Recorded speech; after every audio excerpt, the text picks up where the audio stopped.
I was falsely accused of harming a child while trying to save them. I endured violence, betrayal, and isolation, only to be proven innocent in the end. I work for an electric company, and get sent out mainly to check on power lines. During a routine check for outdated wiring, I ended up in a suburban neighborhood. I was at the top of the pole, doing my thing, when I heard a kid crying. I looked down and saw a baby crawling around in someone's backyard, wearing nothing but a diaper. I looked around and didn't see any parents, but assumed someone was just watching where I couldn't see them. A few minutes go by, and the kid is still crying, no parents, so I get worried. I head down and walk over to the house and start banging on the door, yelling if anyone is home. I get really worried at this point and call 911. I spoke to a lady, and explained the situation, and told her the address. She asked if I could somehow get into the backyard to check on the kid and maybe look in some windows on my way back there to see if anyone was inside. I say sure, and she mentions that a squad car is on the way. I go over to the fence and head inside the backyard looking for the kid. When I found him, he was covered in dirt, and stunk horribly. His diaper clearly hadn't been changed in a while. I'm reporting all of this to the 911 operator when I hear a gunshot go off. I got really freaking scared, grabbed the kid, and ran off. I dropped my phone at some point while I was running away, but all I could think was that some crazy was shooting a gun while this kid was left alone. I even thought for a second that maybe someone inside had done it to themselves. All I knew was I was keeping that kid safe. I'm hiding out in my car at this point,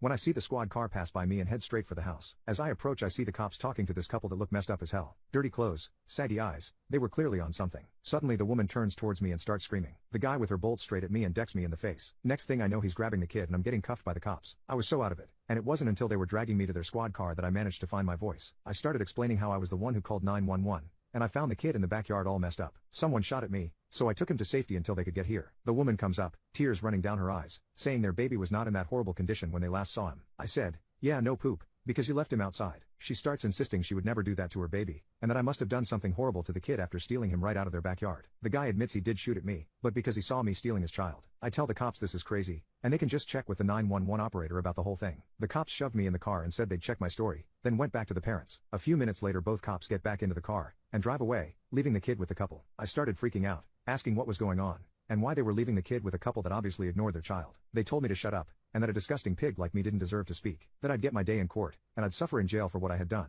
I told them I didn't do anything, and to check with the 911 operator again. They told me no one working right now got a call like mine, nor was there anything reported in the system. They took me in and booked me. I called my girlfriend, and told her to get me a lawyer ASAP because I was being accused of something I didn't do. I was in the holding cell for not even an hour before the others in the cell with me heard what I had been accused of, and I got severely beaten. They had to take me to the hospital, and handcuffed me to the bed. Everyone at the hospital treated me like I was trash, and I still have a broken bone that will never fully recover because I know that the doctor didn't do everything he could to help me. I got news from a cop while in the hospital, who told me the parents were pressing charges, and I was going to jail for a long time. It wasn't until a week later, when my lawyer came through and found the 911 operator I was talking to. Apparently, after I dropped my phone, she tried to call it back but didn't get an answer. She got up to get a coffee, and someone who had just clocked in logged her out of her computer without saving the report she was typing up about me. That was why I wasn't in the system. She ended up leaving a little after that, and that was why when they called in to see if any of the operators knew about my call, no one answered. I was released a little bit after that, and immediately went home to see my girlfriend, only to find she had packed up all of her things and left. She left me a note, saying she couldn't be with a man she would think for even a second did what I had been accused of. When I finally bought myself a new phone, I had a lot of messages on all my socials from people I had known my entire life, calling me a pedo and telling me I deserved to die. The only positive text was from my mom, who told me she heard I had been proved innocent and released, and she wanted me to call her to hear my voice. I met with my lawyer later that day and he told me that CPS showed up and investigated the couple with a cop,